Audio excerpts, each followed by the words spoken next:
Mpendwa mtazamaji, ni Dominika baada ya Noeli ambayo imepewa jina la Dominika ya familia takatifu. Familia hiyo ni ya Yesu, Maria na Yosefu. Karibu katika tafakari ya neno la Mwenyezi Mungu. Masomo yetu, somo la kwanza tunapata kutoka kitabu cha Yoshua bin Sira, sura ile ya 3 aya ya 2 hadi ya 6 na ile ya 12 hadi ya 14, na somo la pili tunalipata kutoka katika waraka wa mtume Paulo kwa Wakolosai, sura ya 3 aya ya 12 hadi ya 21, na injili tunaipata kwa mwinjili Mathayo, sura ile ya 2 aya ya 13 hadi ya 15 na ile ya 19 hadi ile ya 23. Nitaisoma injili. Mamajusi walipokwisha kwenda zao, tazama, malaika wa Bwana alimtokea Yusufu katika ndoto, akasema, ondoka, umchukue mtoto na mama yake, ukimbilie Misri, ukae huko hata nikuambie, kwa maana Herode anataka kumtafuta mtoto amwangamize. Akaondoka, akamchukua mtoto na mama yake usiku, akaenda zake Misri. Akakaa huko hata alipokufa Herode, ili litimie neno lililonenwa na Bwana kwa ujumbe wa nabii akisema, kutoka Misri nalimwita mwanangu. Hata alipofikiri Herode, tazama, malaika wa Bwana alimtokea Yusufu katika ndoto huko Misri, akasema, ondoka, umchukue mtoto na mamaye, ushike njia kwenda nchi ya Israeli, kwa maana wamekufa walioitafuta roho ya mtoto. Akaondoka, akamchukua mtoto na mamaye, akafika nchi ya Israeli. Lakini aliposikia ya kwamba Akleo na anamiliki huko Uyahudi mahali pa Herode babaye, aliogopa kwenda huko, naye akisha kuonywa katika ndoto, akasafiri pande za Galilaya, akaenda akakaa katika mji ulioitwa Nazareti, ili litimie neno lililonenwa na manabii, ataitwa Mnazarayo. Neno la Bwana. Sifa kwako, e Kristo.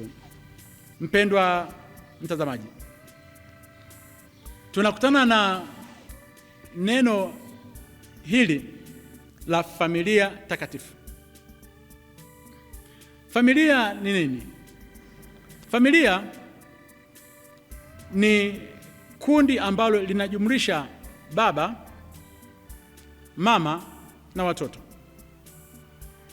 na hii ndio inaitwa familia.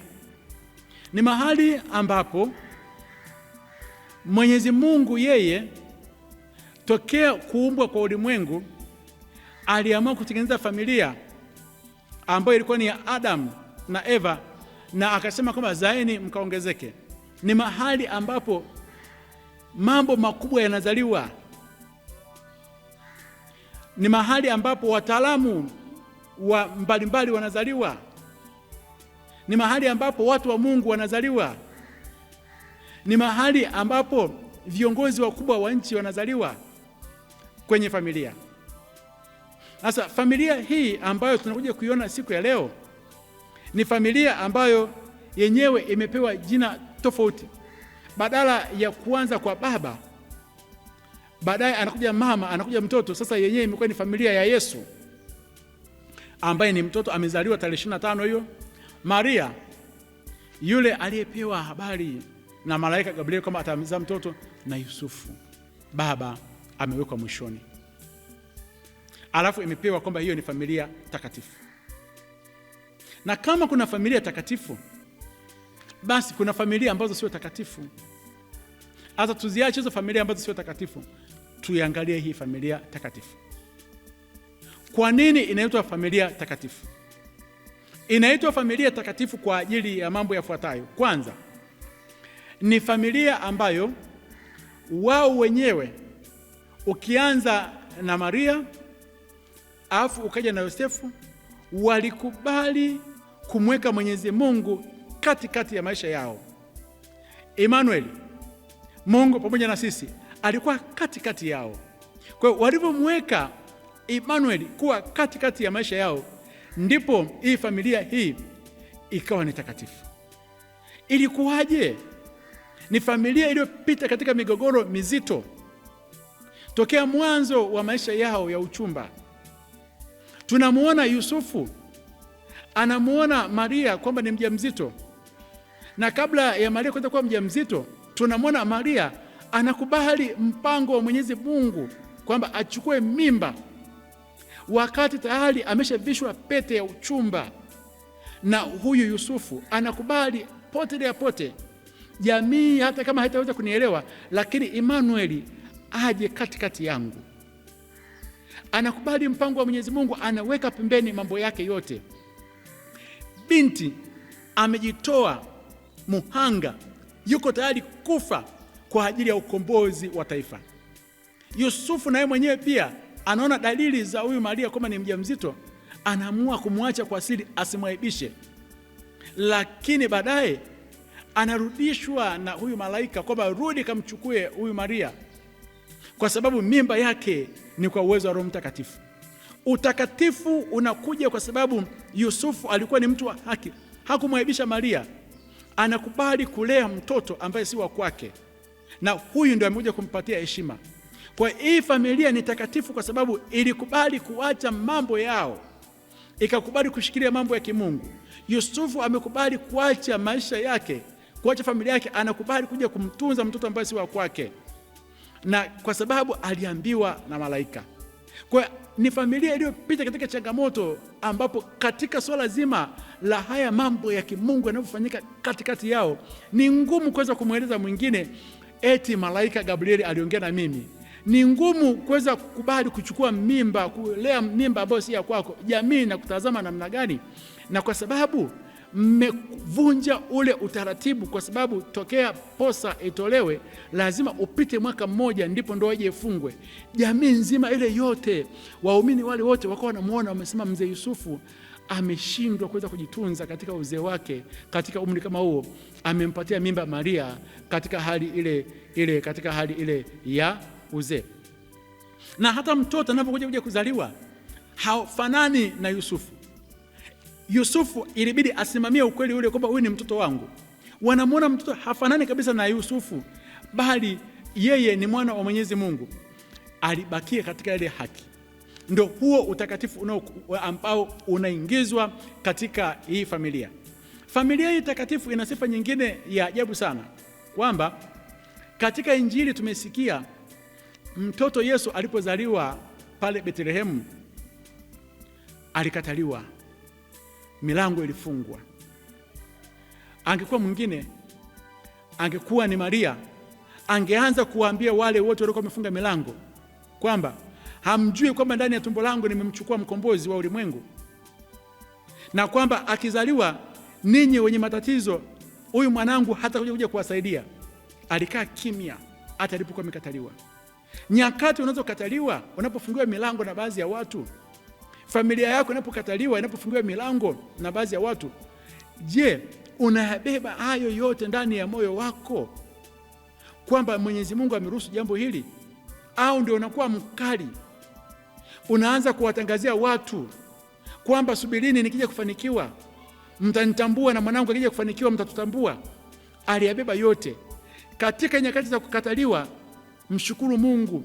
Yabebe. Familia yako imefanya mambo mabaya, haijapokelewa, mshukuru Mungu kwa sababu hawajakukataa wewe, wamekataa kile ambacho umekibeba ndani mwako. Familia hii takatifu ilikuwa inakwenda hekaluni. Mtoto Yesu alipozaliwa alipelekwa hekaluni, na anafika pale, mzee Simeoni anamshukuru Mwenyezi Mungu sana kwa ajili ya huyu mtoto kuzaliwa, na anamwambia maneno mazito Maria kwamba mtoto huyu amewekwa kwa ajili ya kuinuka kwa wengi na kuanguka kwa wengi. Anasema mzee Simeoni, na upanga utaingia ndani ya moyo wako ili yafunuliwe mawazo ya mioyo ya watu wengi. Anamtabiria magumu yatakayokuja, Unajisikiaje umemnyanyua mtoto wako unampeleka kliniki au unakwenda kumbatiza? Padri anaweza kutamka maneno mabaya yatakayoweza kukuta juu ya huyo mtoto. Utajisikiaje? Maria aliyapokea yote hayo ndani ya moyo wake, na hata alipokuwa anaenda kule hekaluni kwa ajili ya sikukuu ya Pasaka ya kila mwaka, mtoto Yesu alipotea kule hekaluni. Familia hii iliunganika kwa sababu walijua kile ambacho walikuwa nacho, kwamba ni Mungu pamoja nao. Walienda kumtafuta yule kijana wao. Tunajifunza kitu gani? Tupo katika kipindi ambacho watoto wengi wanapotea katika maeneo mbalimbali, kwa sababu Yesu Kristo alishawaona wazazi wake wakiwa wanakwenda hekaluni akiwa bado mdogo. Alipopelekwa kule hekaluni akakabidhiwa kama ilivyokuwa Torati, hadi alipopotea walimkuta yuko hekaluni. Watoto wetu wakipotea tunawakuta wapi katika nyakati hizi? Watoto wetu tumewazoesha kwenda nao katika hekalu, katika nyumba ya Mwenyezi Mungu, ili hata wakipotea tuwakute kule. Kwa nini tunawaacha watoto katika nyumba za Mwenyezi Mungu, alafu tunawaacha watoto nyumbani kwetu wanabakia wakifundishwa na mambo ya television na simu, alafu sisi ndio tunakwenda kusali? Tutambue kuna nyakati watoto wanapotea. Yesu Kristo alipopotea hakuenda sehemu nyingine yoyote ile, walimkuta hekaluni, na hao wazazi waliunganika kuweza kumtafuta mtoto. Watoto wetu wakipotea tunaunganika kwa pamoja, au ndio nyakati za kuweza kumshambulia kila mmoja kwamba nimejua tu mtoto amechukua tabia za ukoo wenu na tabia hizi? Watoto wetu wakipotea, vijana wetu wakipotea, tuunganike kwa pamoja, tuweza kusali, tutawapata katika hekalu la Mwenyezi Mungu. Na sifa nyingine ya hii familia takatifu, walikubali kuchukuliana katika udhaifu, katika matatizo mbalimbali, walikubali kuweza kuchukuliana. Hakuna hata mmoja aliyekuwa na mlamu mwenzake kwa nini mtoto amepotea. Walichukuliana katika swala zima la udhaifu. Hakuna hata mmoja aliyemlaumu mwenzake kwa nini ulimkubalia malaika wakati unajua kwamba umevishwa pete. Walikubali kuchukuliana katika swala zima la udhaifu. Hadi katika habari ambayo tumemsikia kwamba malaika anamwambia huyu Yusufu kwamba Herode anataka kuweza kumuua mtoto, mkimbize mtoto mpeleke Misri. Huyu Yosefu hakuanza kumwambia malaika Gabrieli, hakuanza kumwambia malaika kwamba sina nauli, subiri nikafanye kazi, nichonge kwanza zile furniture, nikishauza nikipata pesa ndipo nimkimbize mtoto kule Misri. Aliinuka usiku huo, aliingia kwa gharama zake. Maanake kumtunza mtoto Yesu ni gharama kubwa. Kutunza uwepo wa Mwenyezi Mungu ndani ya maisha yako ni gharama kubwa. Kumtunza Emmanuel ndani ya familia yako ni gharama kubwa. Unapaswa kuweza kuingia mpaka kuweza kutoa pesa zako kuweza kumwepusha Yesu asije akauawa. Je, watoto wetu, mpendwa mtazamaji, tumewalinda kwa gharama za namna gani wasije wakauawa na kina Herode ambao wanamtafuta huyo mtoto? Kwa nini kila nyakati watoto wetu tunawatangaza kwenye status? Mtoto wako amezaliwa siku hiyo, unarusha picha kwenye status, kwenye mitandao yote. Hujui kwamba kuna roho za kina Herode ambao wanaifuatilia huyo mtoto kuja kumwangamiza? Hujui kwamba kuna mamajusi ambao wanaifuatilia nyota ya huyo mtoto? Linda watoto, watunze watoto, wafiche. Roho ya Herode ipo ikitaka kuweza kuangamiza watoto wetu. Kwa ni kipindi cha kuwatunza watoto dhidi ya kila roho ya watawala ambao wapo wakitaka kuweza kuangamiza watoto, kwa sababu hawataki kuweza kuona watoto wengine wanakuja kushika nafasi kama hizo. Wanataka familia zao zibaki katika habari za madaraka. Mwenyezi Mungu atujalie tuweze kuwa familia takatifu. Mwenyezi Mungu atujalie tuweze kuwa ni familia ambayo inasikia sauti ya Mwenyezi Mungu, kama Maria na Yosefu walivyosikia sauti ya malaika wakakubali. Na Maria akatembea katika njia ya Mwenyezi Mungu hadi Yesu anapoondoka hapa duniani. Alikuwa chini ya msalaba na akapewa heshima, baadaye yuko huko mbinguni. Na huyu Yosefu amepewa heshima kuweza kuwa baba mlishi wa Bwana wetu Yesu Kristo. Amepewa heshima kuweza kuwa baba mlinzi wa Baba Mtakatifu, na amepewa heshima kuweza kuwa ni mlinzi wa kanisa. Kwa nini? Kwa sababu walimweka Mungu katikati yao. Tumweke Mungu katikati ya maisha yetu na familia zetu zitakuwa na utakatifu. Akubariki na kulinda Mungu Mwenyezi, Baba na Mwana na Roho Mtakatifu. Amina.